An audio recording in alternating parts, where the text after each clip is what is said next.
কলকাতার অভিনেত্রী হয়েও বাংলাদেশের সুপারহিট সিনেমার মাধ্যমে আবারও ফিরে যেয়ে কলকাতায় একাধিক সুপারস্টারের সাথে সিনেমা করেছেন। কথা বলছি ইদিকা পালের কথা।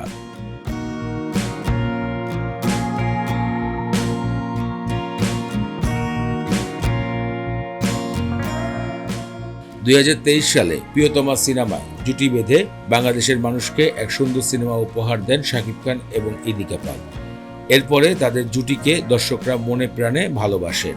সাম্প্রতিক এক সাক্ষাৎকারে ইদিকা পাল বলেন, আমি যখন প্রথমবার কল পেয়েছিলাম যে আমাকে সিনেমার নায়িকা করা হবে ওপার বাংলার মেগা স্টার শাকিব খানের সাথে, তখন তিনি মনে করেছিলেন হয়তো তার সাথে কেউ দুষ্টামি করছে অথবা কোনো প্রতারক চক্র তাকে ফোনের মাধ্যমে প্রতারণা করার চেষ্টা করছে।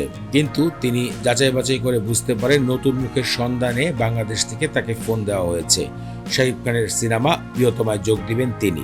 সেই প্রস্তাবটা তার কাছে ছিল অনেক বড় একটি বিষয়। তিনি কোনো কিছু চিন্তা না করেই প্রস্তাবে রাজি হয়ে যান এবং বাংলাদেশে এসে জানতে পারেন শাকিব খানের সম্বন্ধে তিনি কতটা বড় সুপারস্টার বাংলাদেশের জন্য।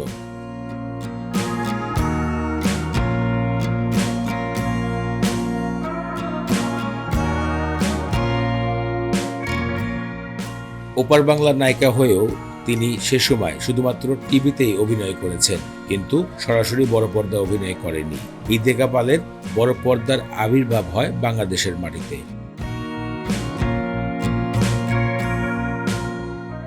এরপরে নিজ দেশে ফিরে আবারও অন্যান্য সুপারস্টারদের সাথে সিনেমা করেছেন।